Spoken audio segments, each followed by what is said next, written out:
நான் உங்கள் எல்ஐசி ஆனந்த் பேசுகிறேன். இந்த வீடியோவில் எதை பற்றி பார்க்க போகிறோம்னா, எல்ஐசியின் ஜீவன் லக்ஷ்யா பற்றி பார்க்க போகிறோம். ஜீவன் லக்ஷ்யானா நீங்கள் என்ன தெரிஞ்சுக்கணும்னா, இது வந்து அதிக ரிஸ்க் கவரேஜ் இருக்கக்கூடிய ஒரு பாலிசி. எடுத்துக்காட்டா ஒரு 30 வயசு இருக்கக்கூடிய ஒரு நபர் 25 வருஷத்துக்கு பாலிசி எடுக்கிறாரு. மாதத்துக்கு ஒரு ரூ. 4000 பிரீமியம் வரும். ரூ. 10,00,000 சம் அஷ்யூர்டு.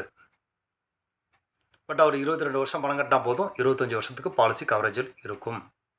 அவர் ரூ. 10,00,000 பாலிசிக்கு வந்து 10,74,000 கட்டியிருப்பார். ஆனால் ரிட்டர்ன் வந்து பார்த்தீங்கன்னா 26,00,000 கிடைக்கும். இல்லை என்ன ரிஸ்க் கவரேஜ் அப்படின்னு சொல்லி கேட்டிங்கன்னா, ரூ. 10,00,000 பாலிசி எடுத்த நபர் 25 வருஷத்துக்கு எடுத்திருக்காரு. ஒரு 2 வருஷம் பணம் கட்டியிருக்காரு. ஏதாவது ஒரு விபத்துனாலேயோ இறந்துட்டார் அப்படின்னு சொன்னால், அவர் குடும்பத்துக்கு ரூ. 20,00,000 அவர் இறந்த அந்த சமயத்தில் கொடுத்துருவாங்க. இப்போ 25 வருஷத்தில் 2 வருஷம் தான் பாலிசி பணம் கட்டியிருக்காரு. அவர் இறந்துட்டார் அப்படின்னா, பாக்கி 23 வருஷம் இருக்குது.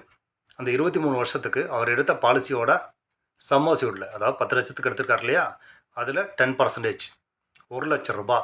இந்த ரூ. 1,00,000 பாக்கி இருக்கக்கூடிய 23 வருஷமும் வருஷத்துக்கு ரூ. 1,00,000 வீதம் அந்த குடும்பத்துக்கு கொடுத்துட்டு வருவாங்க எல்ஐசியிலிருந்து. அதுபோக இந்த பாலிசிக்கு வந்து மெச்சூரிட்டி 26,00,000 சொல்லியிருந்தேன் இல்லையா ஆரம்பத்தில்.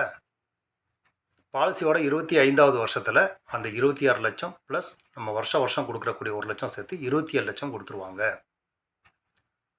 ஒரு ரூ. 10,00,000 பாலிசி எடுத்த நபர் 2 வருஷம் பணம் கட்டிட்டு ஏதாவது ஒரு காரணத்தினால இறந்துருந்தாருன்னா ஒரு குடும்பத்துக்கு ரூ. 70,00,000 கிடைக்கும். ஸ்டார்டிங்கில் ஒரு 20,00,000, வருஷம் அப்படி கணக்கு பண்ணால் ஒரு 23,00,000, மொத்தம் 43,00,000. பாலிசியோட எண்டில் வந்து ஒரு 27,00,000, மொத்தம் ரூ. 69,00,000 வந்து அந்த குடும்பத்துக்கு கிடைக்கும். இந்த வீடியோவில் இருக்கக்கூடிய அந்த எல்ஐசி ஜீவன் லக்ஷ்யா பற்றி உங்களுக்கு ஏதாவது இன்னும் தெரிஞ்சுக்கணும் அப்படின்னு ஆசை இருந்தால் மெசேஜ் பண்ணுங்கள். அதை பற்றி இன்னும் கிளியரான டீட்டெயில் உங்களுக்கு சொல்கிறேன். நன்றி.